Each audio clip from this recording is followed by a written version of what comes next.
सुप्रभात बच्चों, साई राम। आज की कक्षा में आप सभी का स्वागत है। हम हिंदी विषय में कार्यालय हिंदी और रचनात्मक लेखन में शब्दकोश देख रहे थे। इसमें हमने जो अब तक पढ़ा है वो आपको अच्छे से समझ में आ गया होगा। हमने शब्दकोश का अर्थ देखा है और उसकी पद्धतियाँ देखी हैं कि वे किस प्रकार से बनाई जाती हैं और उसके प्रकार भी देखे हैं। तो इस प्रकार से आज का विषय हमारा हिंदी, उपविषय कार्यालय हिंदी और रचनात्मक लेखन, प्रकरण शब्दकोश। तो हम आगे बढ़ते हैं शब्दकोश की ओर। आज हम क्या पढ़ेंगे? इसमें हिंदी भाषा का शब्दकोश और शब्दकोश में जो शब्द का क्रम होता है उसके बारे में जानकारी लेंगे। क्योंकि डिक्शनरी और शब्दकोश में है तो वो अंग्रेजी रूपांतर, लेकिन उसमें क्या होता है, उसमें थोड़ा अंतर होता है दोनों में ही। उसमें देखने का तरीका दोनों में अलग अलग होता है। उसमें अल्फ़ाबेट के अकॉर्डिंग होता है, लेकिन इसमें हम वर्णमाला हमारी वैसे नहीं होती जैसे हम इसमें पुस्तक में पढ़ते हैं। इसमें संयुक्त अक्षर भी हमारे बीच में आ जाते हैं, तो उसका क्रम हम आपको बताएंगे कि किस क्रम से हम इसमें शब्दों को ढूंढते हैं, शब्दों का अर्थ देखते हैं। ये सब हम आज के वीडियो में समझेंगे। तो चलिए अपने टॉपिक की ओर चलते हैं, शीर्षक की ओर चलते हैं, शब्द क्रम का ज्ञान। शब्दकोश में हमने शब्दकोश का अर्थ देखा, यह भी देखा शब्दकोश को वैदिक काल में क्या कहा जाता था। क्या कहा जाता था? निघंटु। और इसको वैदिक शब्दकोश के नाम से भी जाना जाता था। यह डिक्शनरी का हिंदी रूपांतर है।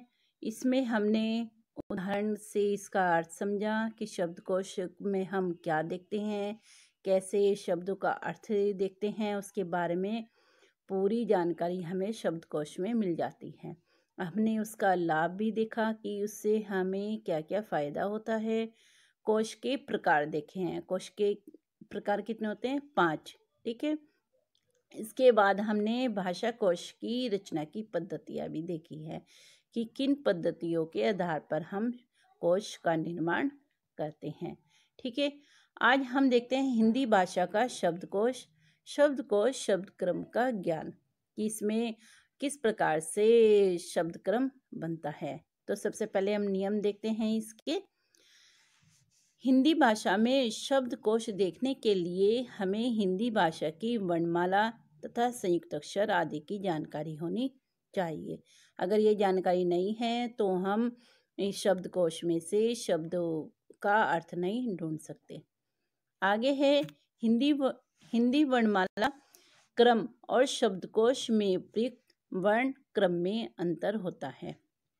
जैसे मैंने आपको बताया है कि वर्णमाला का जो क्रम है और शब्दकोश में प्रयुक्त जो वर्ण क्रम है, दोनों में ही अंतर होता है, दोनों एक जैसे नहीं होते हैं। आगे हिंदी सभी कोशों में देवनागरी वर्णमाला के अनुसार शब्द क्रम रखा जाता है। इसलिए अपेक्षित शब्द ढूंढने के लिए देवनागरी वर्णमाला का क्रम भलीभांति ज्ञात होना चाहिए। ठीक है। तो हमें वर्णमाला नहीं मालूम होगी तो हम उसमें से शब्दों को नहीं ढूंढ सकते। तो इसलिए सबसे पहले हमें वर्णमाला पता होनी चाहिए। ठीक है। आगे बढ़ते हैं। अब देखते हैं हिंदी वर्णमाला का क्रम। हिंदी में वर्णमाला कैसी होती है पहले ये देखेंगे, फिर हम शब्दकोश में देखते हैं। हिंदी वर्णमाला में पहले स्वर क्रम होते हैं, ए आ ई उ ए ऐ ओ औ अं अः री। ठीक है। इसमें हम व्यंजन क्रम देखेंगे, का ख ग घ ण, च छ ज झ ण, ट ठ ड ढ ण, त थ द ध न, प फ ब भ म, य र ल व, श श स ह। ठीक है। ये व्यंजन होते हैं। उसके बाद हमारे आते हैं संयुक्त अक्षर। संयुक्त अक्षर कौन कौन से होते हैं? क्षत्रिय, त्रय, ज्ञानी। श्रेय भी हम इसमें ही मानते हैं, लेकिन वर्णमाला में हमें ये 3 दिखाई देते हैं। श्रेय भी हमारे संयुक्त अक्षर ही हैं। ठीक है, अब हम आगे देखेंगे हिंदी शब्दकोश में वर्णों का क्रम। हिंदी शब्दकोश में हमें वर्ण किस प्रकार से दिखाई देंगे। तो सबसे पहले जो शब्द आते हैं वे अंग के आएंगे हमारे शब्दकोश में। जितने भी शब्द होंगे हमें सबसे पहले, जैसे डिक्शनरी में हमने ए अल्फ़ाबेट वाले देखे थे, इसमें हमें अंग दिखाई देगा। उसके बाद अन दिखाई देगा, अह, आ, ई, उ, री, ए, ऐ, ओ, औ। ठीक है, इस क्रम से हमें मिलेंगे। औ के बाद फिर उन्हीं क्रम में हम आद्य अक्षर लेंगे। ठीक है, इस प्रकार से आगे और अच्छी तरह आप समझेंगे। आगे आते हैं, का वर्ण से लेकर हा तक के क्रमानुसार वर्ण आ जाते हैं वे सब। अब इसमें हम क्रम से देखेंगे कि कौन कौन से होते हैं। इसमें देखिए, इसमें सबसे पहले अब का आया।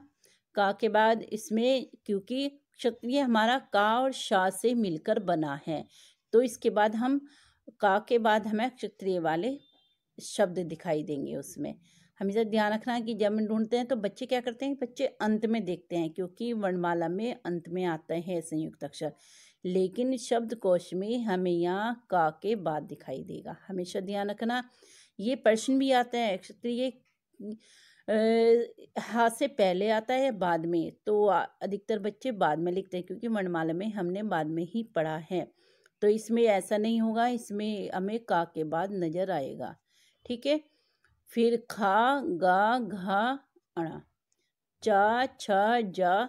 जो ये ज्ञानी है, ज्ञानी को जय बोलते हैं, जय। ठीक है, तो इसमें ये जय के बाद है, क्योंकि जय और अण इनसे मिलकर हमारा ज्ञानी बोलता है। ज्ञानी होता है वैसे, लेकिन उसमें हम ज्ञानी बोल देते हैं इसको, लेकिन अगर शुद्ध हिंदी में बोलेंगे तो ज्ञानी हो जाएगा, जय अण ये। तो इस प्रकार से ये मिलकर बना है, तो ज्ञानी कहते हैं इसको। फिर जय और अण, जिस प्रकार से हम क्षत्रिय आ जाएगा, इस प्रकार से जय के बाद हमारा ये वाला संयुक्त अक्षर आएगा। ध्यान रखना है, ये प्रश्न में आते हैं कि कौन सा वर्ण किसके बाद आता है। टा, ठा, डा, ढा, ढा, ढा, अणा। ठीक है, ता के बाद त्रा आएगा। ध्यान रखना, तय और रै मिलके हमारा त्रय बनता है। तो इस प्रकार से ये वर्ण ता के बाद आएगा। था, दा, धा, ना। ठीक है, पा, फा, बा, भा, मा, या, रा, ला, वा, शा। ये श्रेय भी शा के बाद आएगा, क्योंकि शय और रै इनसे मिलकर हमारा श्रेय बना है। तो ये इससे जो शब्द बनते हैं, सभी शब्द हमें शा के बाद नजर आते हैं। ठीक है, शा, सा, हा। इस प्रकार से आपको अच्छे समझ में आ गया है। अब आगे बढ़ते हैं। आप इनका ध्यान रखेंगे, मैं आपको प्रश्न बना के दूंगी, उनके उत्तर आप अपने आप लिखेंगे, तो आपको अच्छे से समझ में आ जाएगा। अब इसमें परंपरागत रूप से व्यंजनों की संख्या 33 मानी गई है। इसमें हम कितने देखते हैं, 33 देखते हैं।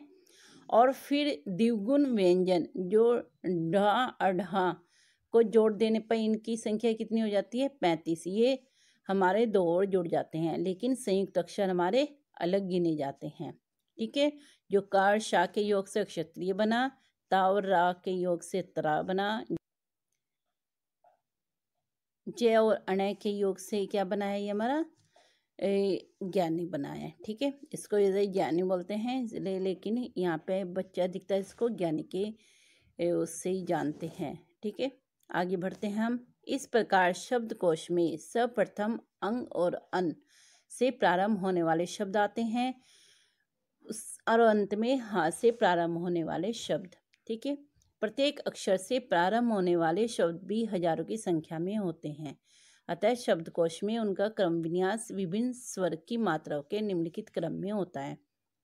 जैसे हमने ऊपर बताया है, ये मात्राएं हैं सभी, इन मात्राओं के अनुसार वे शब्द बनते हैं। ठीक है, उन वर्ण के अनुसार। फिर उसके बाद औ की मात्रा के बाद वो आधे अक्षर में आ जाता है, जो वर्ण हमारा शुरू से चल रहा है। अब यहाँ पर उदाहरण देखेंगे कि इसमें जैसे हमने का लिया, तो का में कंग, कन, का, की, कु, कु, क्री, के, कई, को, कौ। उसके बाद हमारा ये आ गया है आधा अक्षर, ठीक है, का। फिर आधा वर्ण उस वर्ण की ओ की मात्रा के बाद आता है, जैसे अभी बताया मैंने, जैसे कटौती के बाद कट्टर, तो टा का चल रहा है यहाँ पे ओ की मात्रा, तो इसमें आधा टा आ गया। देखो, करो के बाद कर्क, रा का चल रहा है ओ की मात्रा, तो इसमें आधा रा।